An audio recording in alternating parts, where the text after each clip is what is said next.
మనమైతే కారంపొడి బీర్ల గుడికైతే వచ్చేసాం ఫ్రెండ్స్. ఇప్పుడైతే లోపలికైతే వెళ్ళిపోదాము. పల్నాటి యుద్ధం దక్షిణ భారతదేశంలో 800 సంవత్సరాల నుంచి మర్చిపోలేని ఒక మహాయుద్ధం. ఎందరో మహావీరుని కోల్పోయిన యుద్ధం. మరింకెందుకు ఆలస్యం, పల్నాటి వీరుల చరిత్ర మన వీడియోలో తెలుసు. మహాభారతం లాగానే దాయాదుల పోరుగా పల్నాటి యుద్ధం జరిగింది. నాటి యుద్ధానికి సాక్షిగా నిలిచిందే ఈ కారంపొడి. నరసరావుపేట జిల్లాలో ఉన్న గ్రామమే ఈ కారంపొడి. ఇది పిడుగురాల నుండి 20 కిలోమీటర్ల దూరంలో ఉంది.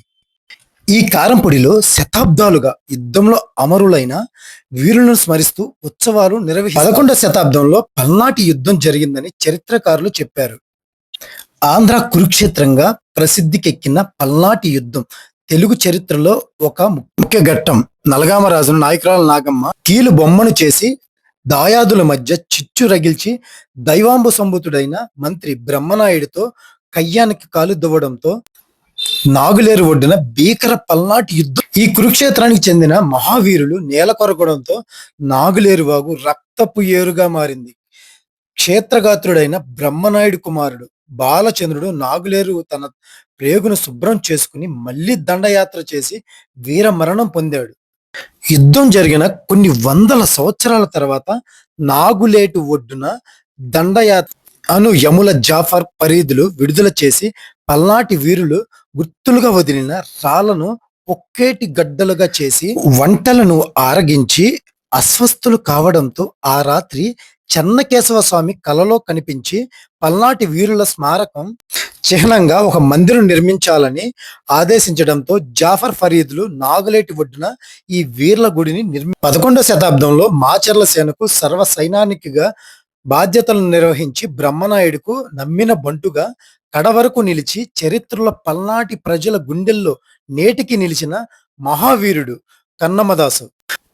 పల్నాటి చరిత్రలోను యుద్ధంలోను గొప్ప ఖ్యాతి పొందిన మహావీరుడు కన్నమదాసు ప్రపంచ చరిత్రలోనే తొలి మహిళా మంత్రిగా అపర చాణుక్యరాలు పేరు పొంది పేరులోనే నాయకురాలు అని బిరుదు పొంది పల్నాటి ప్రాంతానికి వన్ని తెచ్చిన ఆడ.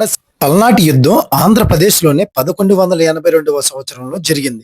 మహాభారతంకు పల్నాటి వీరుల చరిత్రకు తగ్గ పోలికలు ఉండడం చేత దీనిని ఆంధ్ర భారతం అని కూడా అంటారు. పల్నాటి యుద్ధం ఆంధ్రప్రదేశంలో రాజకీయ సాంఘిక మత మార్పులకు దోహదం చేసిన యుద్ధం.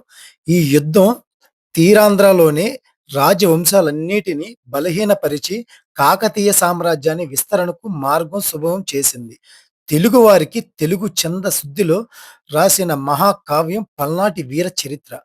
మా శ్రీనాథునికి కలలో కనిపించి పల్నాటి వీరుల చరిత్రను అంకితం ఇవ్వమన్న పల్నాటి వీర చరిత్రలో కథ మొత్తం ఒక నవలలో నడుస్తుంది. మనమైతే గుడి లోపలికైతే వెళ్ళిపోతాము. ఇక్కడైతే అప్పుడు యుద్ధంలో ఉపయోగించిన ఆయుధాలు అయితే మొత్తం ఇక్కడే ఉన్నాయి. ఇగో చూడండి, అలనాటి పల్నాటి వీరులు ఉపయోగించిన బ్రహ్మనాయుడు దుశ్శాకు తలము, కన్నమదాసు భైరవ ఖడ్గం, బాలచంద్రుని సామంతం మొదలగు ఆయుధాలు ఇక్కడే ఉన్నాయి. ఇది ఇక్కడే చూడండి ఫ్రెండ్స్. ఇది మేమైతే ఇక్కడ ఖడ్గాలన్నీ ఒకసారి పట్టుకోవడానికి ట్రై చేస్తున్నాము. ఆయన అయితే పర్మిషన్ అయితే అడిగాము. పర్మిషన్ అయితే తీసుకోండి అయ్యా, పట్టుకోండి, ఏమి కాదులే అని చెప్పేసి అన్నారు. ఇది కింద చూడండి, తలవారు ఇక్కడే ఉంది. బ్రహ్మనాయుడు వాడిన దృశ్యకవకు తలము కాడ ఇక్కడే ఉంది. కన్నమదాసు వీర ఖడ్గం కాడ ఇక్కడే ఉంది. వామో, ఏంటి ఏంటి ఇలా ఉన్నాయి, వీటితో చంపుకున్నారా అని చెప్పి మాకే ఆశ్చర్యంగా కలిగించింది. ఈ ఖడ్గం చూడండి ఫ్రెండ్స్ ఒకసారి. జై బ్రహ్మనాయుడు. ఏంటి ఈ ఖడ్గం పట్టుకుంటేనే మాకు ఇది ఎక్కడ లేని పౌరుషం అయితే చూసారు కదా. ఈ ఖడ్గం అయితే వామో, చూసారు ఎంత పొడుగుందో.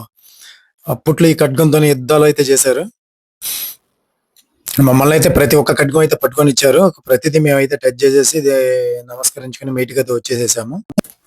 వారి గుర్తులుగా వదిలి వెళ్లిన 66 వీర నాయకుల శిలలు కొలువుదీరిన ఈ వీర్ల గుడి వాస్తవాలు పేట కార్తీక మాసంలో కార్తీక పౌర్ణమి నాడు పడిగం కట్టడంతో ఆరంభం అవుతాయి. కార్తీక అమావాస్య నుండి 5 రోజుల పాటు పల్నాటి వీరుల మహోత్సవాలు ఇక్కడ జరుగుతాయి. ఇక్కడ మనం చూస్తున్నదే నాగులేటి వాగు, రక్తపు ఏరులై పారిన వాగు.